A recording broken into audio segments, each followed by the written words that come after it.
My full name is Michelle DiFebo Freeman, and the name of my talk was "You Can Heal a Broken Heart Through Service to Others." Mm-hmm. And you did an incredible job, Michelle. Congratulations. Thank you. And there's a reason why we pull TEDx speakers right from the red carpet as they finish up. How was your experience out there today? I mean, my heart is still beating, and I'm going through and what did I forget? What did I remember? Was it good? You have it's this unbelievable rush. And for me, I could cry right now. I could cry because one, it's over. And the other, it was very personal information to put out into the world. And it needs to be there clearly because I was given the opportunity to do that. Mm-hmm. Yeah. Mm-hmm. And I'm up there on the balcony, and I could hear a pin drop if it had happened. The audience was just so aligned with your story, just so there with you. Could you feel that energy? Could you feel that connection? For sure. I was a little worried that nobody was laughing, but it's a tough subject, right? I'm talking about 2 deaths, and I'm talking about how to take sorrow and flip it into good. Mm-hmm. So I feel a little like crying because it was such a personal story, and I did feel like it was time to talk about it. It was, it makes my philanthropy and other people's choices. I mean, the one thing that sorrow does is it gives you this incredible sense of empathy, because nobody doesn't have pain in their life. And so how we choose to deal with it, what we do with it, is huge. And I know people that have lost people or suffered from divorce or went bankrupt, and instead of that being their story or turning that outward, that goes inward, and they live very lonely, sad lives. And so if this talk can change that for one person, that's pretty good. Mm-hmm. That's pretty good. Yeah, and segues very nicely into one of my favorite questions. If you could have people walk away with one core message from your idea today, from your story, from your life story, what would you want that to be? I would want it to be that when the worst of what you can imagine happens to you, whatever that is for you, that if instead of going inward, you went outward with that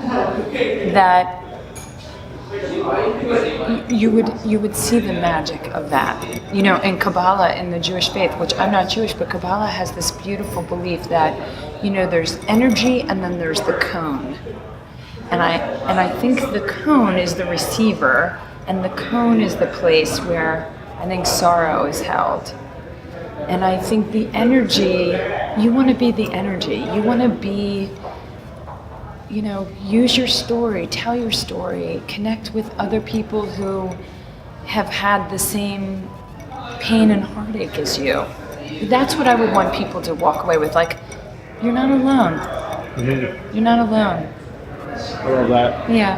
This is great. I'm getting the chills right now from what you're saying, which really just resonates from your whole story, your whole talk. This is Ajit's favorite question before the final one, which is an advice question, which is my favorite question. Ajit wants to know, what is it about TEDx? What makes someone want to do a TEDx talk? Well, see, for me, this is a very funny question, because I've been asked before. I said I had a belief in my talk that all things happen, in the next right order for them.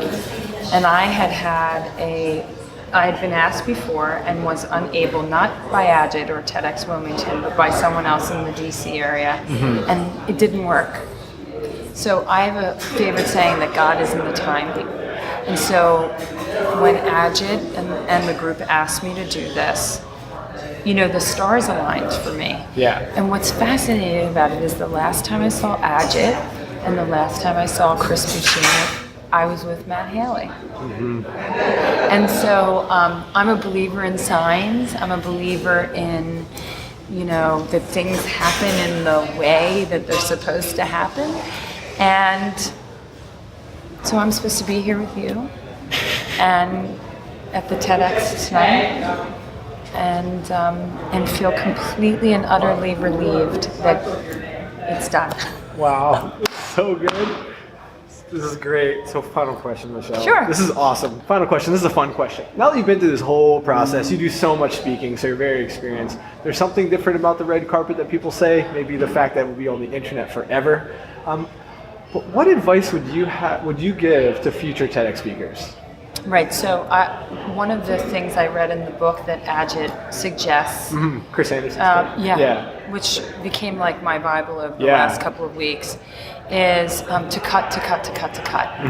And I did do that. I cut because when I sent Ajit my tape, it was like 23 minutes or some crazy stuff. I just couldn't get it down. And so I did take full parts of it out, but put that aside.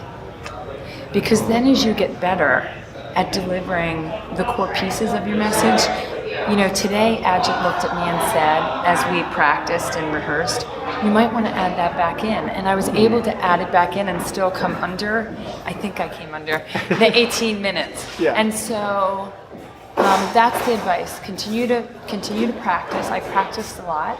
I took one of the suggestions from the book where I recorded it on my cell phone and would plug it into the Bluetooth in my car and listen to it over and over and over again.